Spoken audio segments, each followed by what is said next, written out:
드디어 렌트 가격이 떨어졌습니다. 올 7월부터 좀 미친듯이 올라가던 렌트 가격이 드디어 떨어졌네요. 제가 개인적으로 경험했던 대세 하락장, 소위 말하는 대세 하락장에서는 실업률이 올라가고 그리고 렌트가가 떨어지고 GDP가 떨어지고 장이 겹쳐졌을 때 대세 하락장을 제가 캘거리에서 겪어봤는데요.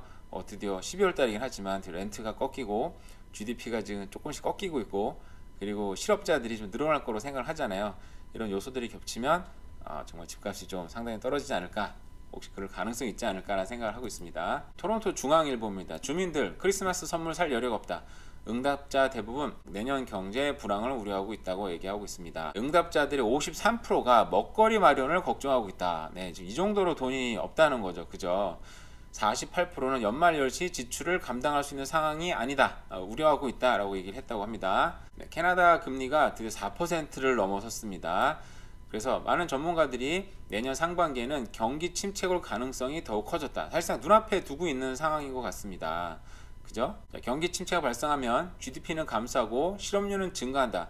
주민들의 소득을 줄어드는 반면 높아진 금리는 주택담보대출, 신용대출 이자 등 주민들의 고정지출을 늘려 주민들의 삶을 어렵게 만든다 라고 얘기했습니다. RBC에서 나온 리포트인데요, 이게 전세계 경제를 좀 보여주는 건데 굉장히 좀 흥미로운 부분이 몇 가지 있어서 자세히 보도록 하겠습니다. 안녕하세요, 캐부자입니다. 시청하시기 전에 구독하기, 좋아요 부탁드립니다. 자, 지난 7월 이후에 정말 엄청나게 상승했던, 어떤 미친듯이 상승하던 렌트 가격이 드디어 꺾였다고 합니다. 물론 겨울이다 보니까 그런 계절 수요가 있긴 있어요. 그럼에도 불구하고 지난달에도 엄청 올랐었는데, 먼저 그래프를 볼까요? 그래프를 보시면 7월부터 자료가 나와 있네요.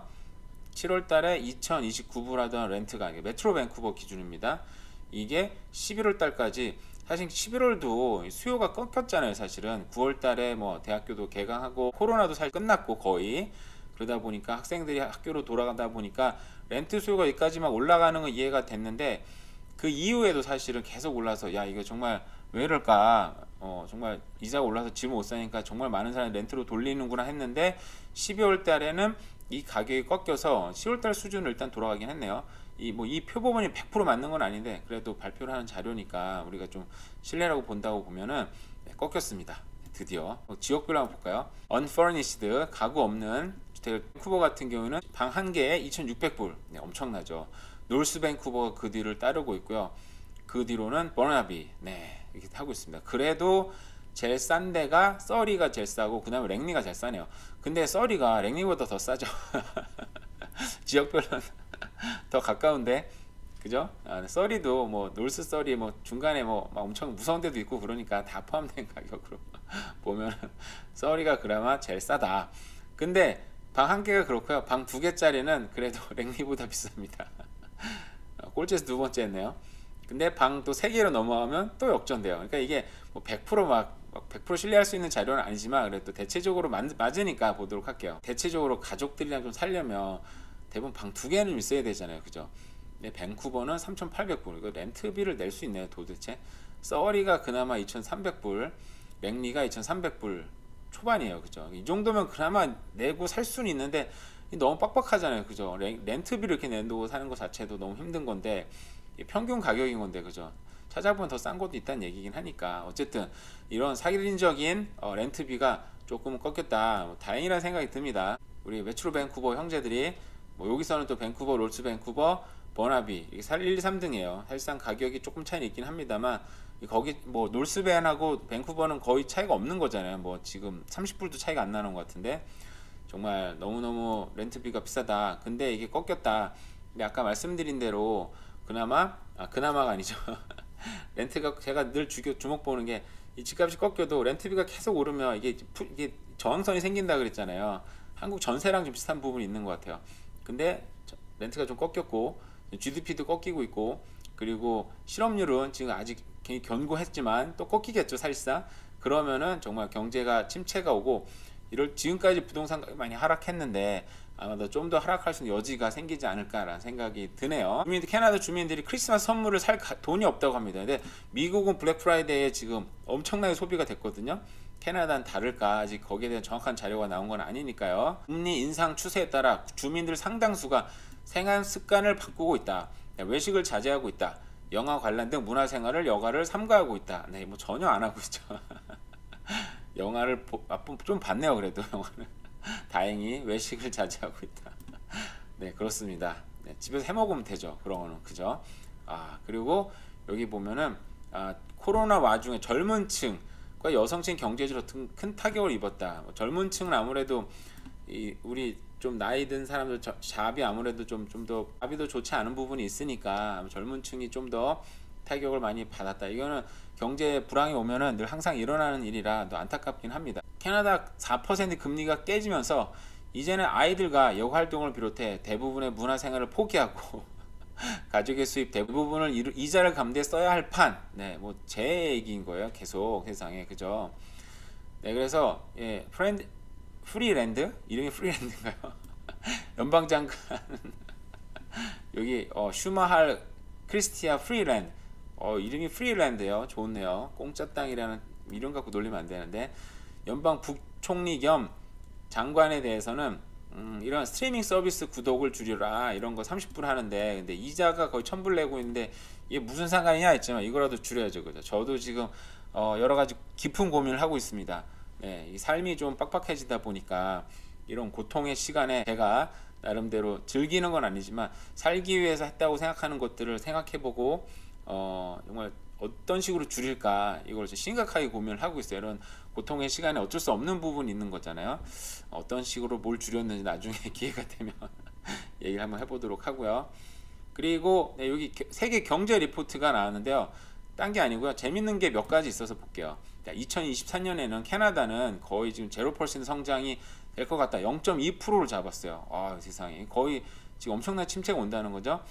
반면에 미국 같은 경우는 마이너스 성장이 될 것 같다라고 얘기를 했습니다. 정말 미국이 지금까지는 굉장히 좋은데 이게 내년에는 굉장히 갑작스러운 침체가 온다. 더 심한 침체가 올 거라고 RBC에서 예측을 했는데 요즘 RBC 리포트들이 굉장히 나름대로 잘 맞추더라고요. 그래서 옛날에 좀 대충 보다가 요즘에 자세히 보는 중이에요. 네, 그렇습니다. 그리고 요게 이 그래프가 좀 크게 보면 볼 수 있나? 이 그래프가 굉장히 재밌는 그래프가 나왔더라고요. 보니까 여기 History of Unfortunate Event, 그러니까 불행한 어떤 사건들 전 세계 75년부터 쭉 설명을 해놨어요. 보니까 오히려 보면은 이 시기 때 보면은 라틴 아메리카 뎁트 크라이시스 이때 남미국가 엄청나게 파산했잖아요. 이런 때 수치가 엄청나게 높습니다.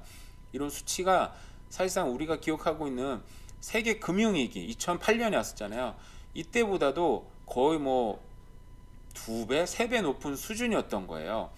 그리고 우리가 흔히 말하는 닷컴 버스트도 이때도 이렇게 심했었나 싶을 정도였어요. 오히려 글로벌 세계 금융위기는 별거 아니었네 싶을 정도였던 거죠. 근데 또 보시면 우리가 코로나 때 정말 심한 어떤 경제 위기가 오지 않았나 생각했는데 있던 세계 금융위기에 비해서는 또 그게 심하게 오지 않았던 거예요. 생각보다는 또 그런데 지금 갑자기 우리가 금리를 갑자기 올리면서 돈줄을 조이면서 이 수치가 사실상 지금 세계 금융위기 수준으로 지금 올라가고 있습니다. 요즘 보이시나요? 그죠? 세계 금융위기 수준으로 올라가고 있습니다. 그래서 what break this time? 뭐가 정말 터질까? 뭔가 터질 거야. 만약에 진짜 터지면 뭐 많은 전문가들이 세계 금융위기보다 큰 거 한번 터질 수 있어 막 얘기했는데 정말 그게 올까? 그럼 정말 큰일인데요. 그죠? 걱정이 됩니다. 제 걱정하는 거예요. 제 걱정. 남의 걱정하는 게 아니고. 그래서 오일 프라이스도 지금 살짝 떨어졌어요. 그죠? 근데 앞으로 뭐 이 RBC에서는 이 100불 넘어갈 수 있다라고 예측을 하고 있어요. 만약에 뭐 그럴 수도 있다는 거죠. 지금 왜냐하면 감산을 또 계속 시도하고 있기 때문에 산유국도 이때를 놓칠 수 없는 거죠. 정말 오래간만에 찾아온 어떻게 보면 호황인데 산유국 입장에서는 사우디아라비아 같은 나라들인 거죠. 러시아들이 막 도와준다 그러죠. 중국도 이번에 시진핑이 날라갔더라고요. 막 가서 으쌰으쌰 하고 있으니까 이 기회를 놓칠 수가 없으니까 감산을 통해서라도 비싸게 팔아먹어야 되니까 한다는 거죠. 네, 뭐 캐나다도 그럼 또 뭐 혜택을 누릴 수 있는 부분이 있으니까 어쩔 수 없는 부분이 있는 것 같기도 하고. 자, 여기 이 10년짜리 우리가 10년짜리 국채가 기준금리를 올리냐 마냐를 또 따질 수 있는 중요한 어떤 지표가 된다고 하더라고요. 저도 이 자세한 내용을 얘기하면 좀 복잡하니까. 근데 지금 캐나다도 미국도 한풀 꺾였다 막 얘기했다가 다시 오르고 있습니다. 보시나요 여기? 그죠? 네, 그래서 앞으로도 계속 오르려나? 경기 침체가 오면 줄일 수도 있고 멈출 수는 있는데 이게 지금 10년짜리 국채들이 또 하늘 높은 줄 모르고 막 올라가는 거 보니까 또 불안한 생각이 듭니다. 자연적인 인구 증가는 아마 떨어질 것 같다 얘기를 하고 있는데, 파란 선이 캐나다인데 캐나다도 자연적으로는 떨어지고 있고, 뭐 중국도 지금 요즘에 중국이 제일 큰 문제잖아요. 요즘에 애를 안 낳고 경제가 힘드니까 이제 경제가 막 피기 시작했는데 벌써부터 현지국이랑 비슷한 반열에 들어서고 있죠. 보면 독일, 저머니, UK, US 다 마찬가지인데, 캐나다는 근데 이민자들 때문에 지금 인구가 지금 뭐 계속 상승하고 있다라고 얘기를 하고 있어요.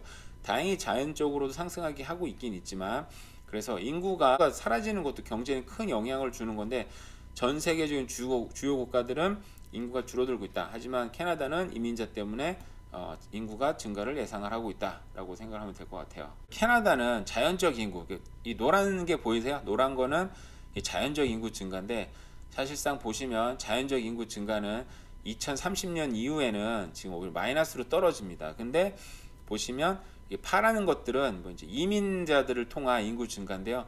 인구 증가가 이민자들을 통해서 2035년까지는 꾸준히 증가를 하고, 보시면 예전에 캐나다 정부에서 발표된 자료를 보면은 앞으로 인구 2배가 될 것 같다. 이거 2배까지는 문제가 없다 발표가 몇 번 됐었잖아요.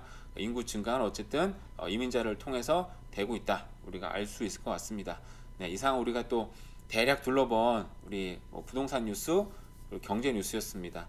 오늘 지금 눈이 지금 많이 녹았어요, 그죠? 그리고 도로가 좀 다행히 좋은 것 같은데요. 오늘 하루도 잘 보내시고요. 네, 그러면 감사합니다.